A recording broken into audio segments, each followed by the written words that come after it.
Haleluya.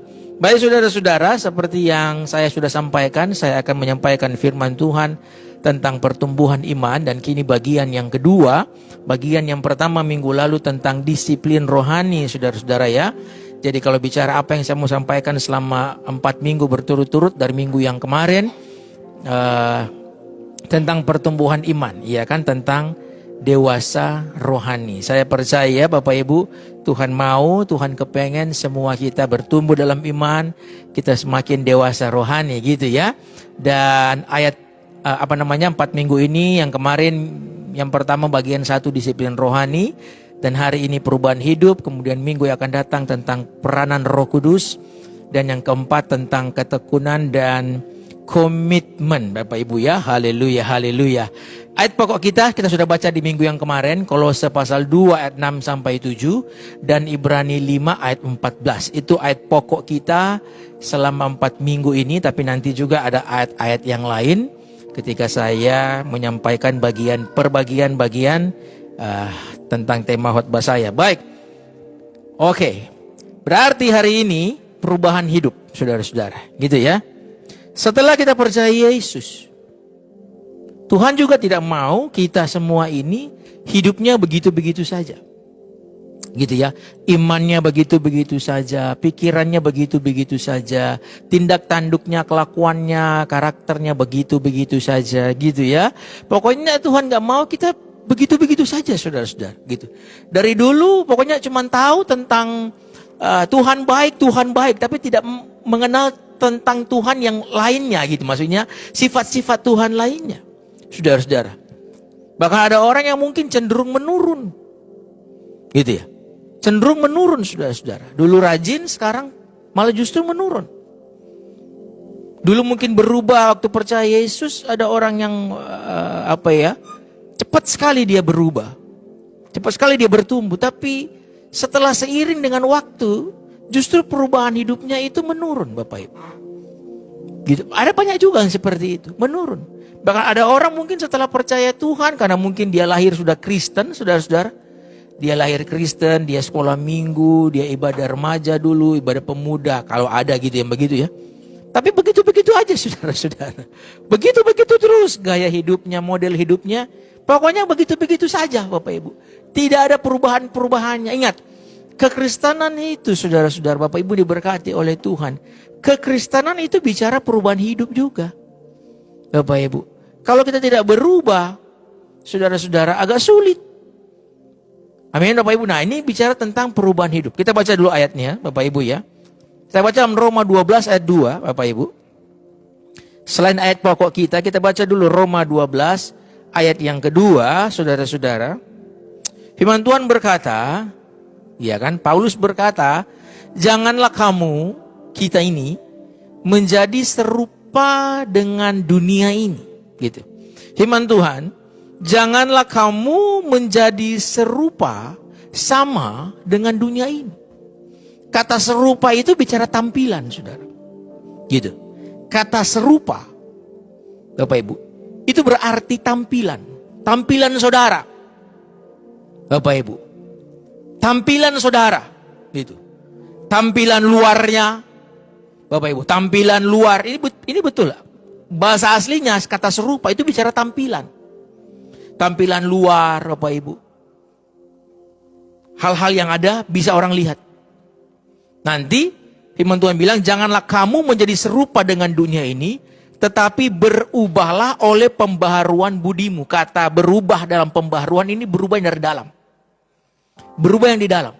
Kalau tadi firman Tuhan bilang jangan menjadi serupa dengan dunia ini, bicara tampilan luarmu. Maka firman Tuhan bilang tapi berubahlah oleh pembaharuan budimu. Berubah di situ perubahan yang di dalam. Saudara, karena kalau di dalamnya berubah, maka tampilan luar saudara-saudara bisa ikut berubah. Karena hakikat yang di dalam sini, sifat karakter dalam sini yang Tuhan mau ubah. Tetapi Rasul Paulus atau firman Tuhan mulai bicara tentang janganlah kamu menjadi serupa, sama tampilanmu sama dengan dunia ini. Tuh, Bapak Ibu. Kalau sudah bicara tampilan ini luas, Bapak Ibu. Bekerja sama dengan orang dunia misalnya. Tipu-tipunya sama dengan tipu-tipu orang dunia. Itu kan tampilan juga, saudara. Tampilan dalam pekerjaan. Modelnya sama. Padahal firman Tuhan bilang kamu harus berubah. Tampilanmu jangan seperti tampilan dunia ini. Kerjaanmu jangan bekerja seperti dunia ini. Bapak Ibu, kalian dalam pekerjaan, kalau sudah bicara tampilan, tentu juga bicara juga berpakaian, kan pastinya begitu, saudara. Tampilan hidup jangan serupa dengan dunia ini. Cara berpakaianmu juga tentu tidak boleh serupa dengan dunia ini. Amin, saudara-saudara. Tentu kita anak Tuhan, bukan berarti kita ketinggalan zaman, nggak boleh stylish, nggak boleh ikut perubahan fashion gitu ya. Boleh, saudara. Baju-baju sekarang kan juga keren-keren, Bapak Ibu, warna-warninya gitu ya, potongan-potongannya gitu. Paling tidak tampilan pasti harus sopan gitulah.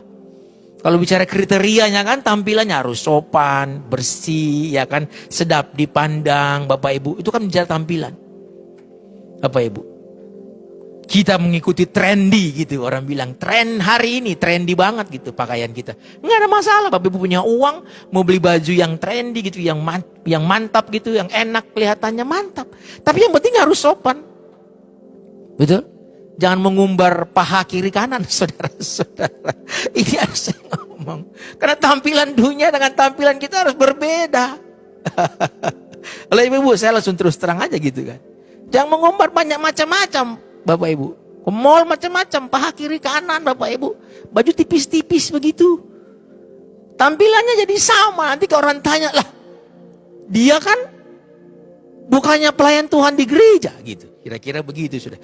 Nggak enak juga, malu juga Bapak Ibu. Gitu ya. Nah, firman Tuhan bilang serupa dengan dunia ini jangan. Tampilan saudara. Tapi, ayat 2 tadi ya. Berubahlah oleh pembaharuan budimu. Berubah yang di dalam. Nah ini kata berubah. Hidup ini harus ada perubahan. Perubahan di sini saya bilang perubahan yang di dalam, perubahan sifat dan karakter, atau kalau saya bilang dengan judul saya, perubahan hidup. Firman Tuhan mengajar kita harus berubah. Perubahan hidup harus ada. Tampilan kita harus berubah, saudara-saudara. Nanti kita akan lihat, paling tidak ada 4 hal tentang bicara tentang ruang lingkup tentang perubahan hidup gitu, Bapak Ibu. Berubahlah oleh pembaharuan budimu, sehingga kamu ini, kalau kita berubah hidup kita bisa membedakan atau peka. Tahu peka ya, kepekaan. Sehingga kamu dapat membedakan manakah kehendak Allah. Tuh, Tuhan mau kita berubah, semakin hari kita berubah. Diubah dari sisi yang dalam, sehingga tampilan kita juga berubah, saudara-saudara. Supaya kita bisa membedakan mana kehendak Allah.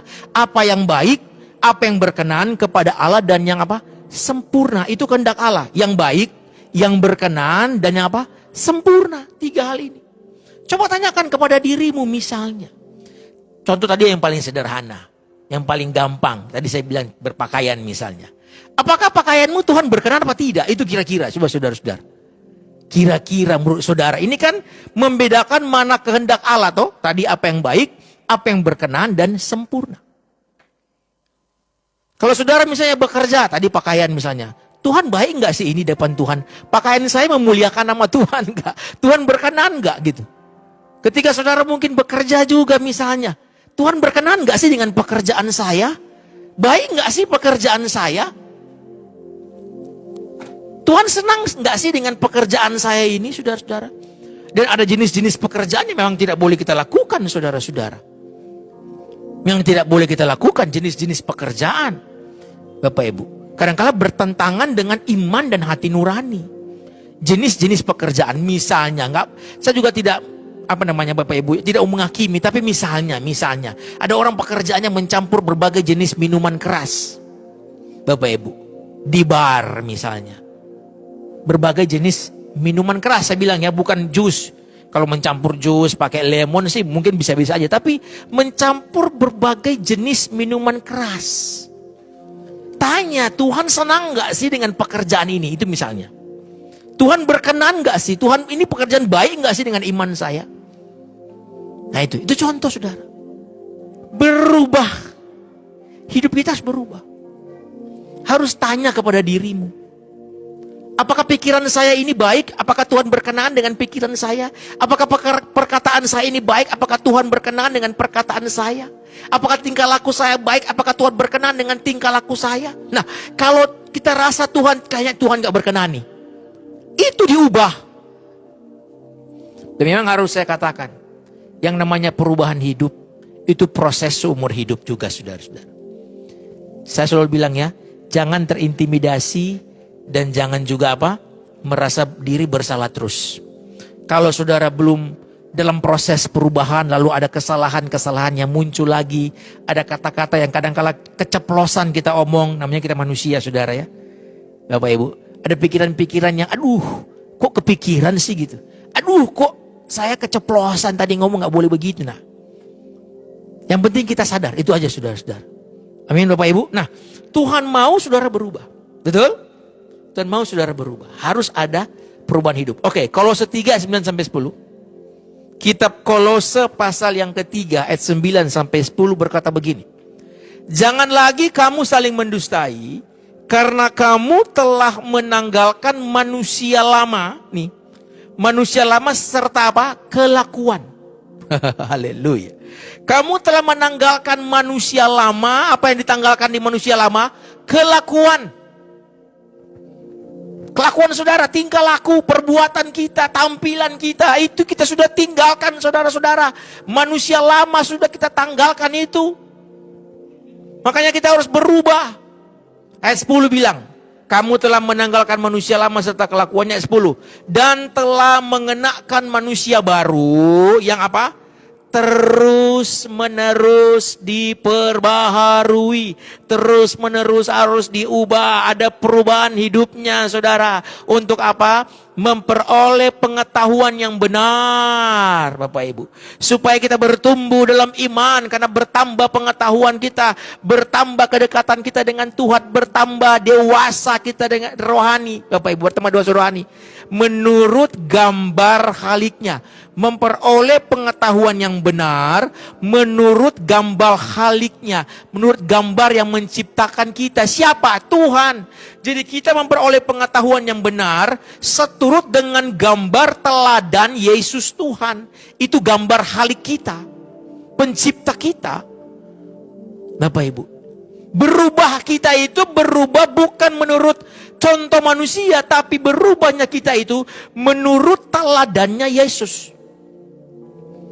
Saudara-saudara, perubahan hidup kita harus sama seperti Yesus, bukan seperti manusia. Saya dan saudara dituntut untuk berubah seperti gambar Khalik kita, gambar pencipta kita, Bapak Ibu. Dan perubahan itu sifatnya proses terus menerus. Yang penting saudara harus berubah dan mau berubah. Kalaupun di tengah perjalanan masih ada kesalahan-kesalahan, ampuni dirimu, maju lagi. Bapak Ibu, gitu ya. Kadang-kadang iblis suka mengintimidasi. Banyak iblis suka akan mengintimidasi. Karena iblis tahu, kalau saudara jadi anak Tuhan dan saudara kepengen berubah, ingat, iblis akan berusaha dengan bagaimana cara dia, kelicikan dia, ingin menghalangi perubahan saudara. Betul saudara. Dia coba ingin menghalangi saudara, Bapak Ibu. Kalau dia tidak bisa menghalangi saudara Bapak Ibu, dia mungkin biarkan saudara maju, tapi di tengah perjalanan itu, dia akan coba intimidasi saudara. Bapak Ibu. Apalagi kalau saudara kadang-kala gagal. Oh, banyak pikiran yang iblis mau taruh untuk menghalangi pertumbuhan iman saudara. Kita harus berubah Bapak Ibu. Perubahan hidup harus terjadi. Tahun yang lalu sama tahun yang ini, kita harus naik lagi dalam perubahan hidup. Amin Bapak Ibu. Nah, oleh karena itu ada beberapa poin penting, ruang lingkup tentang perubahan hidup. Sehingga saudara kita bertumbuh dalam pengetahuan yang benar, menurut gambar Khalik kita, menurut gambar pencipta kita, menurut gambar Yesus Kristus teladan kita saudara. Ada beberapa ruang lingkup Bapak Ibu. Yang pertama saudara-saudara, perubahan cara berpikir dan dan dari konsep yang keliru. Perubahan yang paling awal Bapak Ibu, ialah perubahan cara berpikir dari konsep-konsep yang keliru. Dunia ini memiliki konsep, saudara. Dunia ini memiliki prinsip-prinsip. Itu konsep. Prinsip-prinsip, Bapak Ibu. Memiliki apa ya? Memiliki definisi-definisi. Dunia ini punya. Nah, kita harus berubah dengan cara berpikir, paradigma, ruang lingkup kita berpikir, Bapak Ibu. Tidak bisa sama dengan apa dunia ini. Konsep yang kita miliki dalam hidup tidak bisa sama dengan dunia ini. Kekristenan mengajarkan sebuah konsep, misalnya dalam pernikahan. Konsepnya tidak boleh bercerai. Itu konsep kekristenan. Amin. Bapak Ibu. Tidak boleh apa? Bercerai. Itu konsep Kristen. Tapi dunia mungkin bisa aja berpikir, oh bolehlah, nggak apa-apalah. Aduh, dia sudah nggak biayai hidup. Aduh, lakinya kan sudah miskin, udah jatuh bangkrut. Aduh, bininya kan nggak bisa punya anak. Aduh, cerainlah.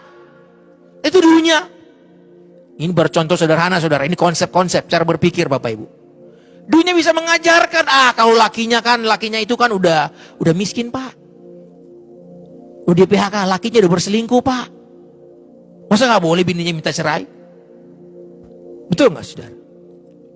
Lakinya udah berselingkuh, bininya udah berselingkuh, Pak. Gitu. Masa nggak boleh sih, Pak, minta cerai? Bapak Ibu, bininya kan nggak punya anak, Pak, udah bertahun-tahun. Kasihan, udah mandul bininya. Masa si laki-laki kasihan mau minta keturunan, nggak punya anak, Pak? Gimana, Pak? Apalagi dirongrong mungkin sama keluarga besar, lu cerain aja. Nah, saudara, ini konsep perubahan berpikir, saudara-saudara. Di dunia ini banyak konsep, saudara. Dan konsep ini bertentangan dengan firman Tuhan.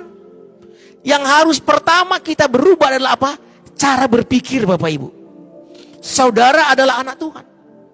Kadangkala kekalahan terbesar kita karena di cara berpikir kita, saudara-saudara. Kekalahan terbesar kita adalah, medan peperangan terbesar kita adalah di pikiran, Bapak Ibu. Iblis akan banyak bermain di pikiran saudara. Ingat, Bapak Ibu, iblis itu akan menyerang pikiran saudara dengan berbagai cara berpikir dan konsep-konsep yang keliru. Engkau baru bisa bahagia kalau engkau berhasil. Itu konsep. Itu konsep. Engkau baru bisa bahagia kalau engkau berhasil. Kalau engkau banyak uang. Kalau engkau punya istri cantik, kalau engkau punya suami yang ganteng. Engkau baru bisa berbahagia kalau engkau punya mobil, punya rumah, punya uang banyak. Punya gaji yang tinggi. Itu dinamakan sukses. Apakah betul seperti itu? Firman Tuhan bilang tidak. Tidak, saudara-saudara. Konsep keberhasilan dalam Tuhan yang paling pertama. Cara berpikir firman Tuhan, Bapak Ibu. Konsep yang paling pertama. Engkau berbahagia karena engkau memiliki Yesus. Saudara, kesuksesan adalah bonus dalam hidup saudara. Uang, saya sudah sering bilang, kita sudah tahu, uang bukan segala-galanya. Walaupun orang bilang kan segala-galanya butuh uang. Betul, Bapak Ibu. Tapi tetap uang bukan segala-galanya. Yang segala-galanya adalah Yesus. Segala-galanya butuh Yesus. Saya ulang, kita balik. Orang bilang memang uang bukan segala-galanya, tapi orang berkata segala-galanya butuh uang. Saya balik. Uang bukan segala-galanya, segala-galanya butuh Yesus. Amin. Saudara-saudara, kalau saudara menempatkan Yesus itu segala-galanya, saya percaya uang pasti Tuhan kasih. Artinya berkat. Emangnya Tuhan, maaf kata Bapak Ibu, saya pakai bahasa yang mungkin menggugah hati kita. Maaf kata saya bilang ini ya. Memangnya Tuhan sebodoh itu, nggak tahu Bapak Ibu butuh duit? Halo saudara. Memangnya Tuhan tuh buta gitu kan, nggak tahu bahwa saudara butuh uang? Tahu Bapak Ibu. Emang Tuhan nggak tahu bahwa saudara butuh sekolahin anak saudara? Tahu. Emang Tuhan nggak tahu saudara butuh rumah yang sudah bertahun-tahun mungkin kontrak rumah? Emang Tuhan nggak tahu saudara butuh rumah? Emang Emang Tuhan nggak tahu saudara-saudara bahwa saudara ada hutang perlu dibayar? Emangnya Tuhan masa bodoh gitu Bapak Ibu? Enggak. Tapi perubahan cara berpikir, ada konsep yang keliru. Yang kadang-kala Tuhan ingin ubah dalam hidupmu. Perubahan pikiran itu harus terjadi, saudara. Diselaraskan dengan firman Tuhan. Kalau tidak, kita akan tersesat dengan kebahagiaan palsu di dunia ini, Bapak Ibu. Kebahagiaan yang paling utama yang tidak bisa digantikan adalah apa? Saudara memiliki keselamatan. Kebahagiaan yang tidak bisa digantikan dengan apapun di dunia ini, saudara, dengan uang yang nggak bisa digantikan yang tadi, keselamatan. Kemudian apa? Saudara memiliki kedekatan dengan Tuhan, Bapak Ibu. Saudara, anugerah Tuhan, kasih karunia Tuhan tidak bisa digantikan dengan segala apapun di dunia ini, Bapak Ibu. Yesus berkata begini, apa gunanya kamu punya semua dunia ini, tapi kamu kehilangan nyawamu? Apa gunanya kamu kaya raya? Oke lah, kaya raya itu. Senang juga kaya raya. Tapi kalau tidak punya keselamatan, tidak punya Yesus, nyawamu terhilang binasa, apa gunanya? Saudara-saudara, tapi meskipun mungkin saudara hidupnya pas-pasan, hati saudara terus mengucap syukur kepada Tuhan dengan uang yang pas-pasan itu, Bapak Ibu. Saudara terus melimpah dengan syukur dan berkata, terima kasih Tuhan dengan gaji yang Tuhan percayakan kepadaku. Bapak Ibu, konsep itu akan mempercepat saudara untuk diberkati oleh Tuhan. Kalau saudara memiliki konsep berpikir, bersyukur pada Tuhan, terima kasih seberapapun yang Tuhan beri kepadaku, saya percaya datang dari Tuhan dan Tuhan bisa tambah-tambahkan dalam hidup saya. Kita harus berubah dengan cara berpikir, saudara. Jikalau saudara tidak berubah, maka iblis akan mengintimidasi, dia akan mencoba untuk membelokkan pikiran-pikiran saudara, supaya saudara hidup meragukan kuasa Tuhan, meragukan janji Tuhan bagi saudara. Oh Bapak Ibu, iblis akan coba untuk menarik saudara keluar daripada janji Tuhan, supaya saudara ragu, benar nggak Tuhan tolong saya? Kalau keraguan itu mulai muncul, saudara, saya mau bilang sama saudara, itu dari iblis. Kalau saudara mulai ragu, benar nggak Tuhan bisa tolong aku? Benar nggak sih janji Tuhan? Saudara, kalau saudara mulai ragu seperti itu, lawan Bapak Ibu. Usir pikiran itu. Nyatakan firman Tuhan. Yesus berkata jangan khawatir.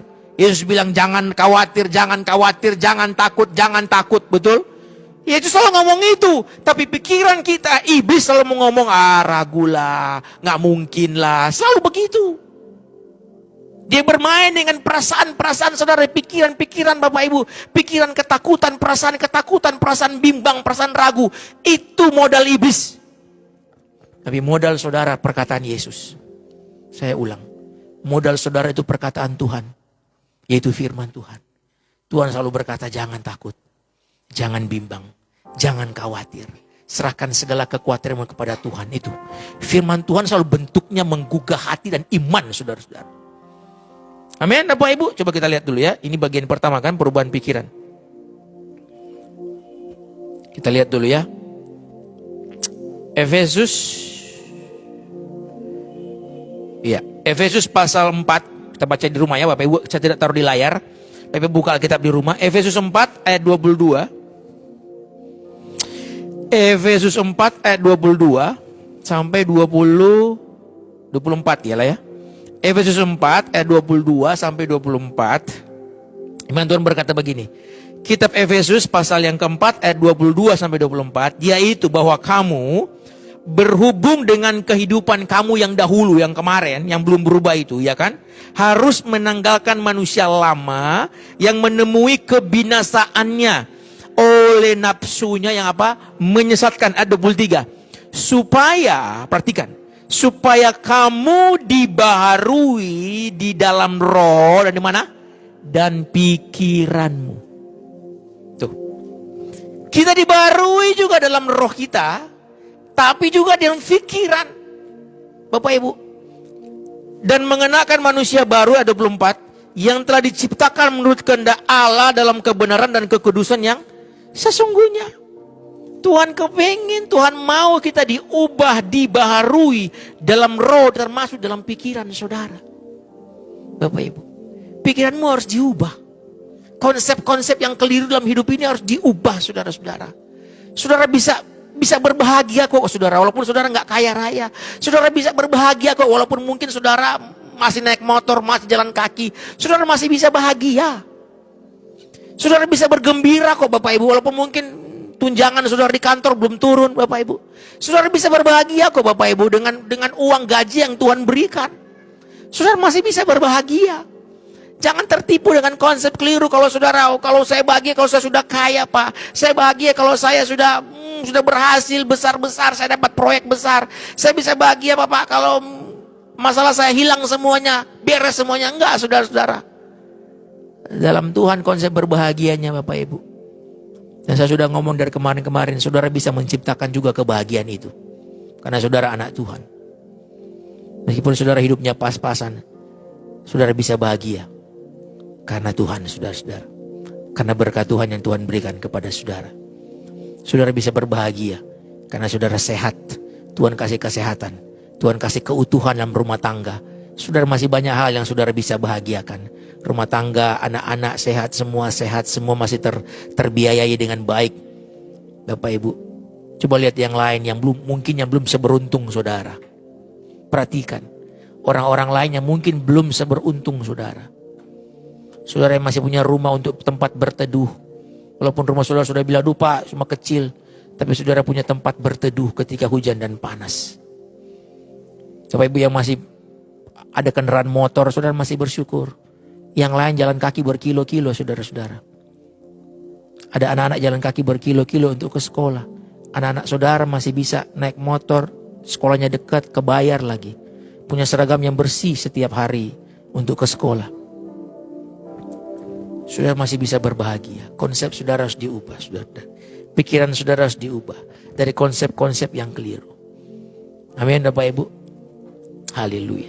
Ubah cara berpikir saudara. Harus makin maju. Setiap tahun, apalagi cara berpikir hidup kudus. Konsep kekudusan, cara berpikir kudus itu harus ada dalam hidup saudara. Betul Bapak Ibu. Konsep kekudusan itu harus ada. Berpikir yang kudus. Firman Tuhan berkata saudara-saudara dalam 2 Korintus 10 ayat 5 gitu ya. Firman Tuhan berkata begini.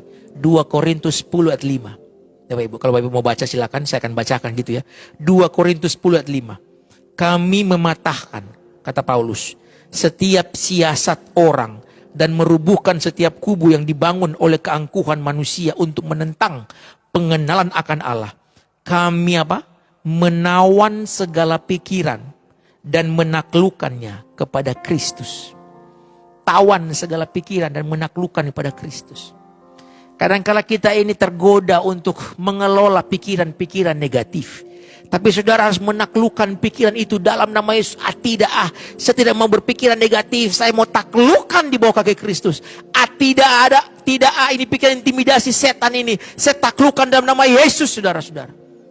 Saudara punya kuasa, punya otoritas untuk menaklukkan pikiran-pikiran saudara. Ketika pikiranmu mulai menyesatkan engkau. Ketika pikiran mulai mumet, mulai kacau. Saudara mulai, aduh Pak ini berat ini, aduh. Ketika saudara merasa, aduh saya lari aja lah. Aduh rumah tangga saya sudah gak mungkin beres ini. Aduh saya mundur aja lah. Capek, saya pisah aja lah gitu. Saya cerai aja lah saudara-saudara. Taklukkan pikiran itu. Itu bukan dorongan Tuhan. Itu dorongan setan saudara-saudara. Ketika saudara berkata percuma ibadah, percuma begini, percuma ini, percuma saudara bilang. Itu bukan dari Tuhan. Taklukkan pikiran saudara. Itu konsep yang keliru. Yang kedua saudara-saudara. Apalagi ruang lingkupnya. Selain perubahan cara berpikir dan konsep yang keliru. Banyak konsep di dunia ini Bapak Ibu. Saya nggak bagikan satu-satu saudara-saudara ya. Pokoknya yang di luar dari firman Tuhan. Konsep yang keliru dari dunia.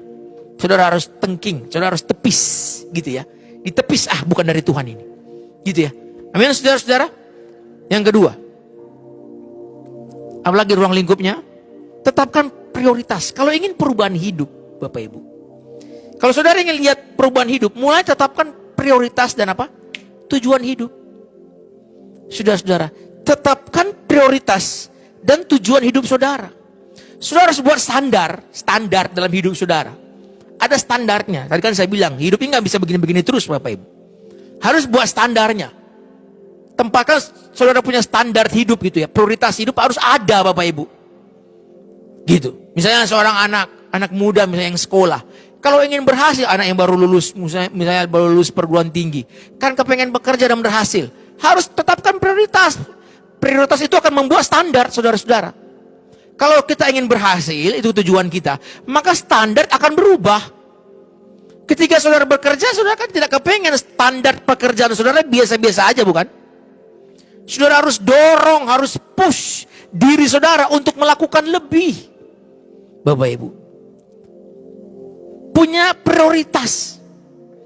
Saudara harus berubah, Bapak Ibu. Paling gampang ya tidak boleh malas-malasan gitu. Kalau saudara anak sekolah kepengen berhasil masa depan, nggak mungkin malas-malasan tiap hari hanya main game PlayStation melulu tiap hari loh saudara. Main game melulu tiap hari, nggak mau belajar misalnya.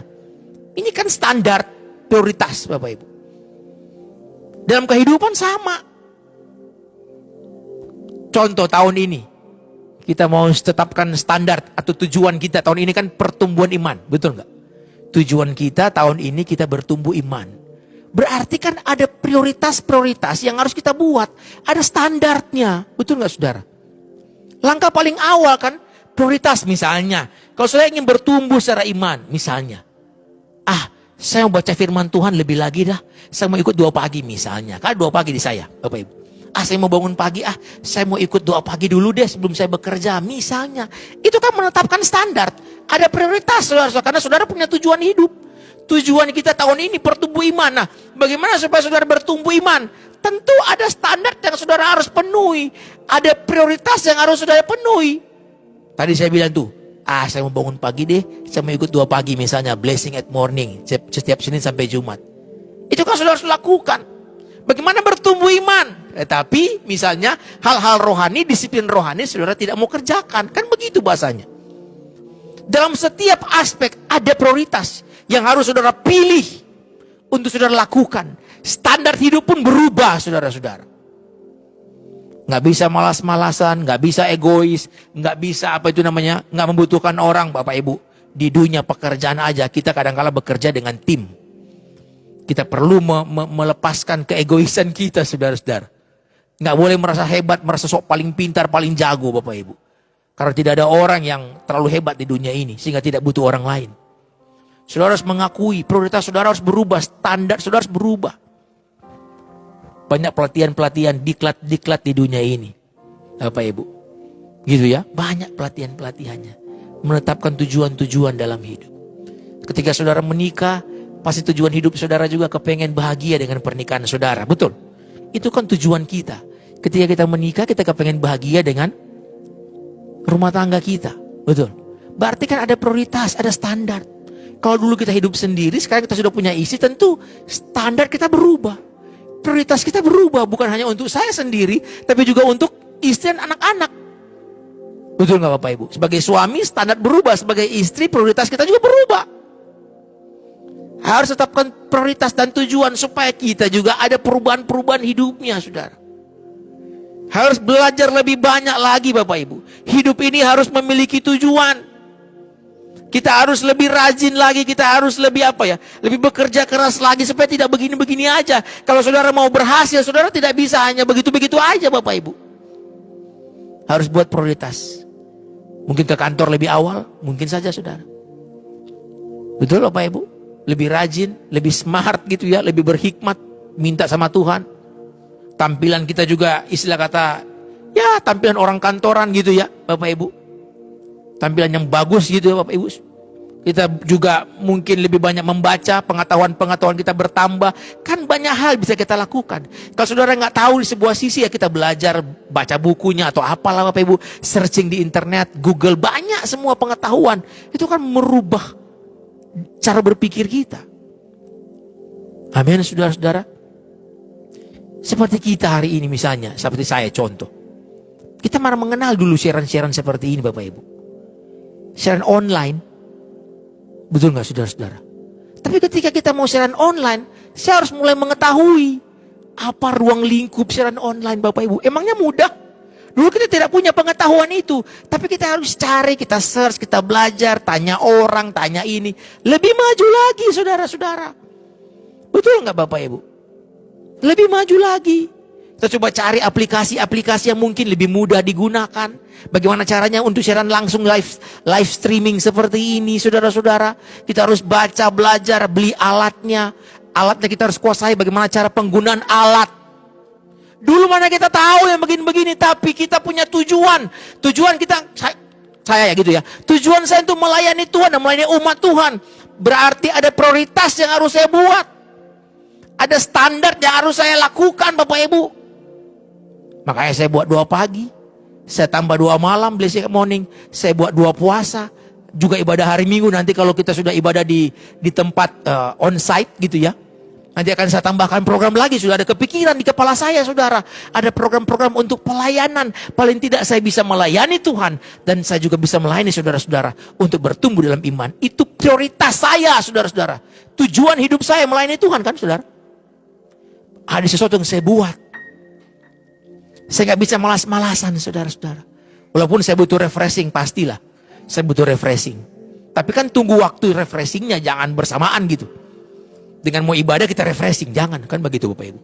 Itu tetapkan prioritas dan tujuan hidup. Sebagai hamba Tuhan saya punya tujuan hidup, saya punya prioritas. Bapak Ibu juga sama. Amin. Yang ketiga, kalau kita ingin berubah Bapak Ibu, saudara harus mulai berpikir, apa Tuhan yang harus saya lakukan? Minta sama Tuhan. Nanti itu dibahas pada poin yang ketiga, peranan Roh Kudus. Gitu ya. Tapi saudara berdoa minta sama Tuhan. Saya ingin berubah Tuhan. Nah, tanya apa yang saya harus rubah. Nah, biasanya Tuhan akan kasih kepekaan buat saudara. Ada sesuatu yang saudara harus ubah. Karena kalau Tuhan taruh. Betul Bapak Ibu. Banyak kali hidup saya begitu. Tuhan saya ingin ubah ini, ubah gini, begini. Ah, kadang-kadang Tuhan kasih sisi-sisi di mana jalan-jalan yang Tuhan kasih hikmat.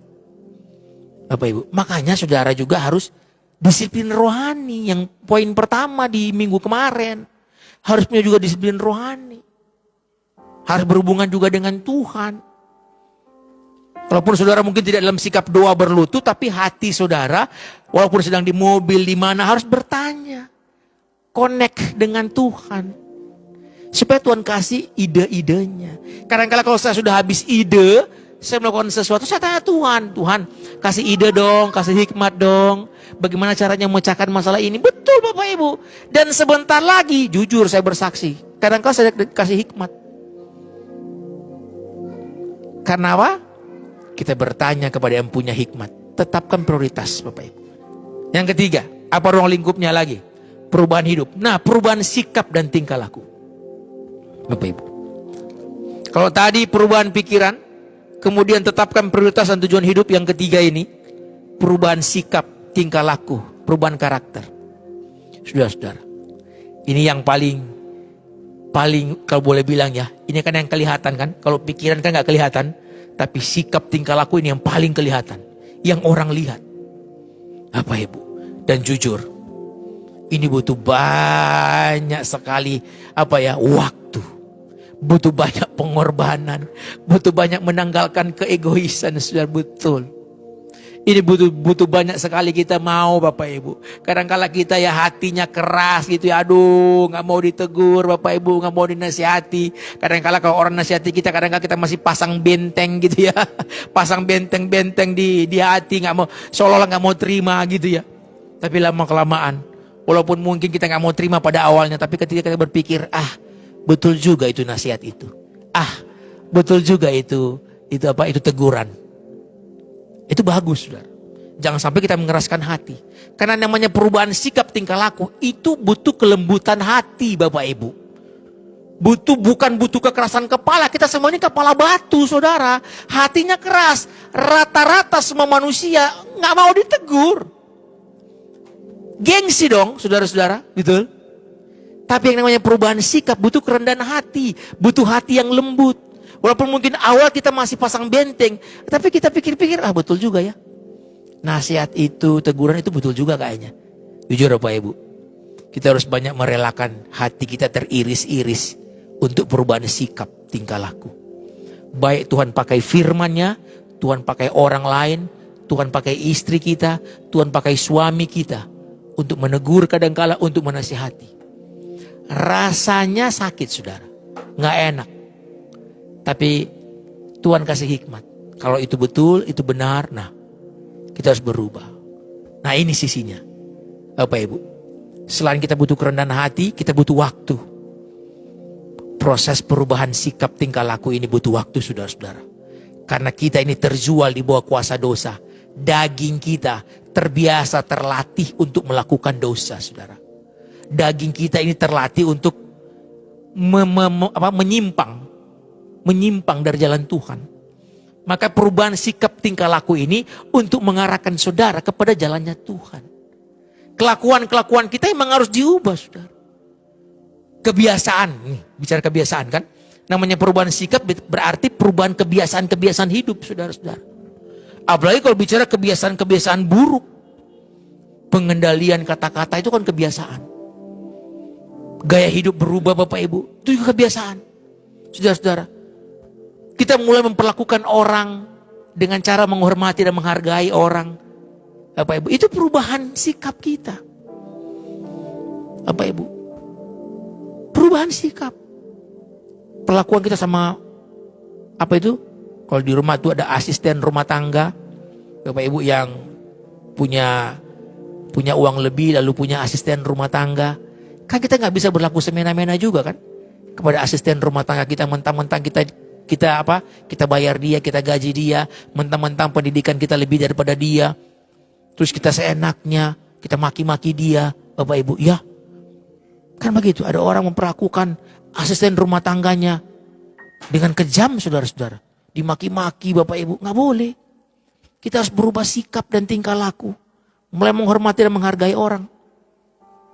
Perubahan-perubahan tingkah laku yang buruk, kebiasaan-kebiasaan kita yang buruk, kita harus mulai tanggalkan. Bapak Ibu, harus punya manner, sopan santun. Yang harus dikembangkan dalam hidup, saudara-saudara. Punya kesopan santunan. Ya kan, ada perubahan penggunaan waktu dan uang. Ini kebiasaan tingkah laku. Bagaimana kita cara menggunakan uang dan waktu kita, ini kan sesuai dengan sikap kita, saudara-saudara. Harus diubah. Kalau saudara ingin bertumbuh dengan iman, maka saudara harus berubah, menanggalkan kebiasaan-kebiasaan buruk, saudara. Ketika saudara harus berubah, saudara harus menggunakan uang dan waktu lebih bertanggung jawab lagi. Nggak boleh sesuka hati lagi sekarang hidup. Itu namanya perubahan sikap. Kita mulai hidup bertanggung jawab terhadap diri kita, terhadap orang-orang di samping kita. Kita nggak bisa hidup semena-mena lagi, saudara. Semakin sama juga dengan orang kita hidup ya. Semakin bertambah umur, harusnya semakin matang. Kita mulai hidup ini, kita mulai melihat, oh iya ya, hidup ini butuh banyak kesabaran, butuh banyak butuh banyak nasihat. Hidup ini butuh banyak kadang-kala mengalah, Bapak Ibu. Bukan kompromi dosa, bukan, tapi mengalah, gitu ya. Saudara-saudara, kita mulai memahami, mulai matang. Kita mulai kita mulai hidup dalam peraturan-peraturan yang harus berubah. Prinsip-prinsip hidup yang harus berubah.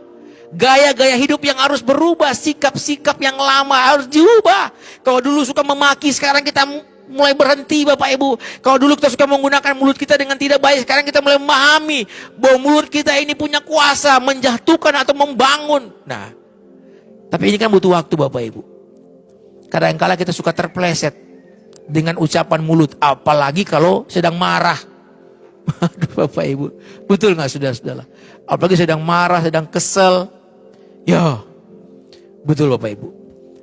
Ada orang kuat di sisi yang lain, tapi kadang-kala lemah di sisi mulut misalnya, lemah di sisi yang lain.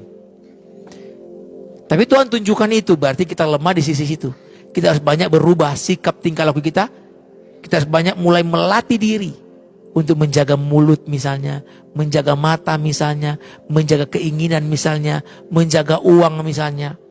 Karena uang, Bapak Ibu, seberapapun gaji kita, saudara-saudara, saya mau bilang, seberapapun berkat yang Tuhan kasih kepada saudara, tapi kalau saudara tidak bisa menggunakan uang dengan baik, selalu akan habis dengan percuma, saudara.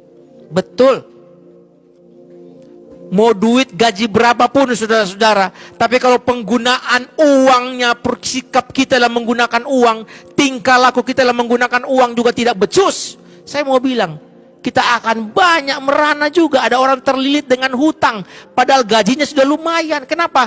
Karena sikap tingkah laku menggunakan uang, kebiasaan menggunakan uang itu keliru.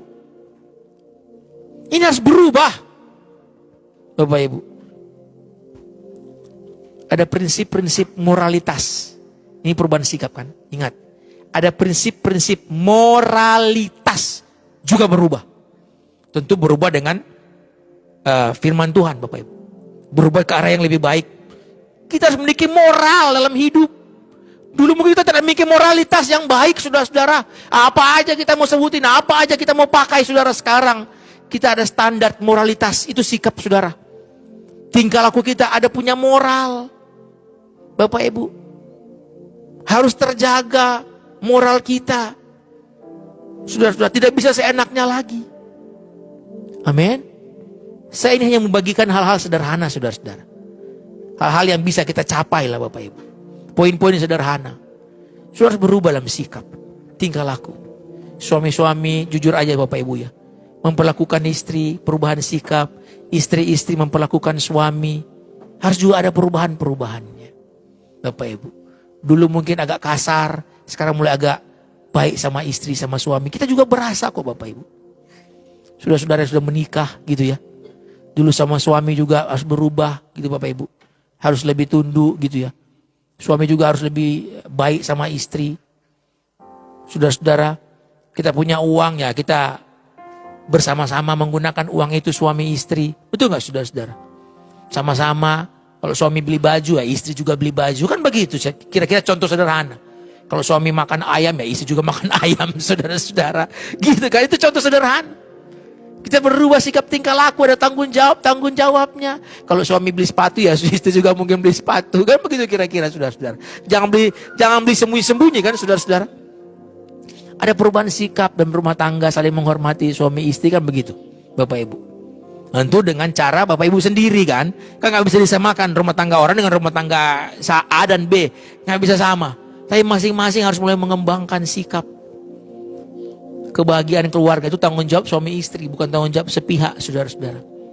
Jangan bilang Tuhan berikan kami kebahagiaan dalam keluarga. Tuhan bilang kamu harus bertanggung jawab.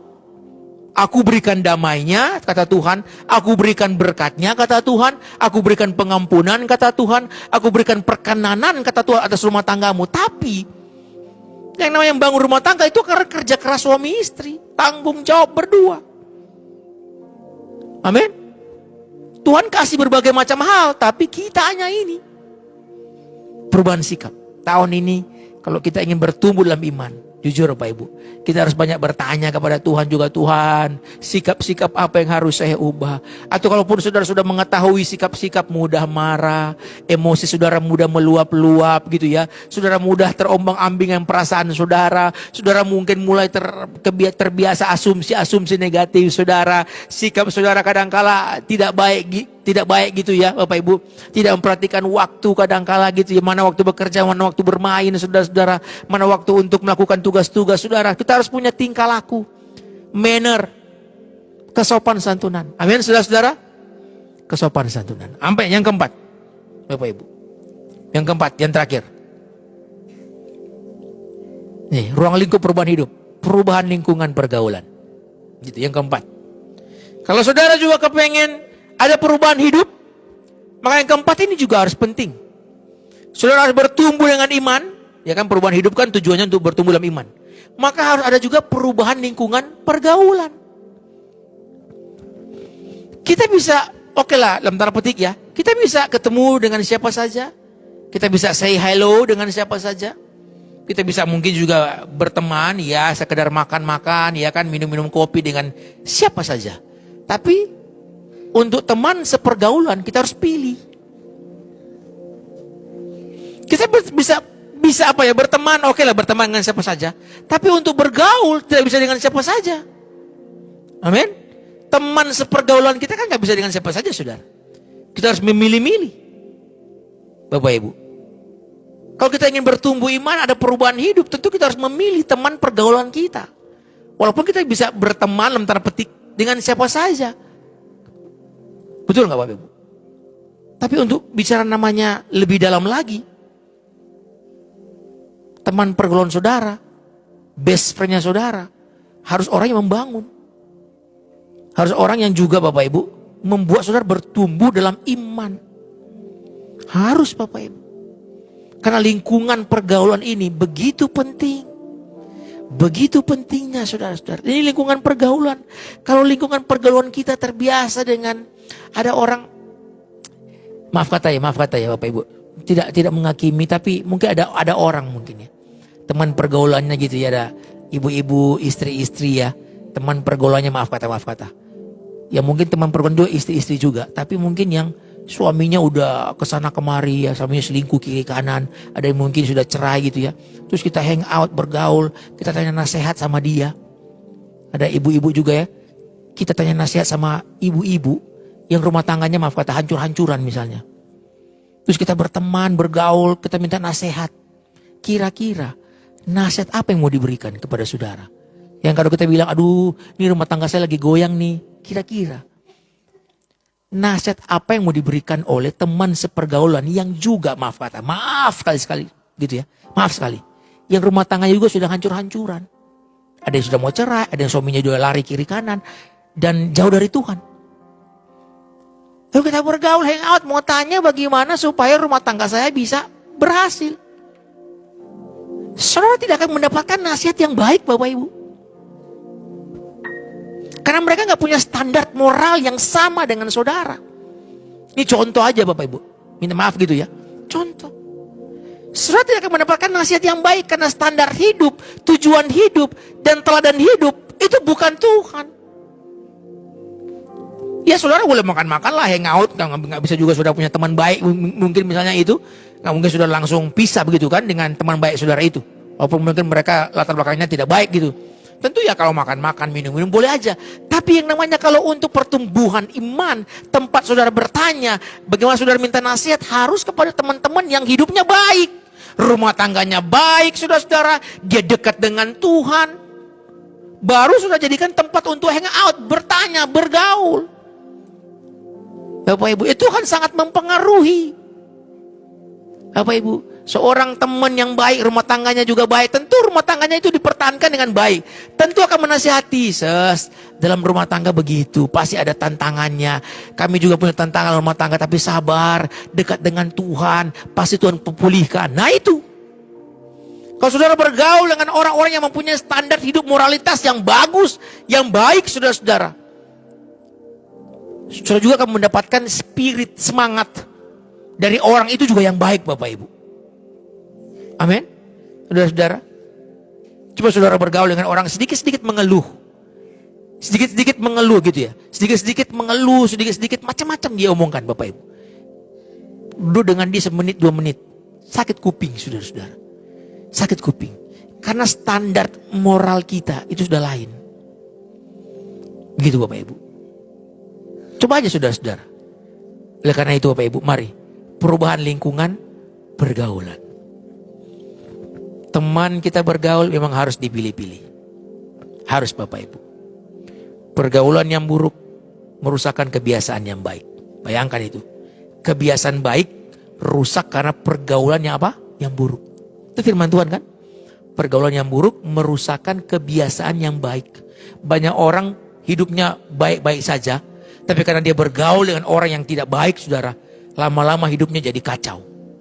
Betul, Bapak Ibu. Coba aja Bapak Ibu. Gitu. Kita terbiasa di gereja ibadah, terus kita mungkin agak lalai gitu ya. Akhirnya kita memilih berteman, Bapak Ibu. Lama-lama kita akan ikut. Karena kebiasaan baik bisa dihancurkan dengan pergaulan yang buruk.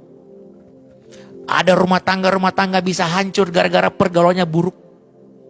Ada pekerjaan-pekerjaan bisa berantakan gara-gara apa? Lingkungan pergaulannya buruk.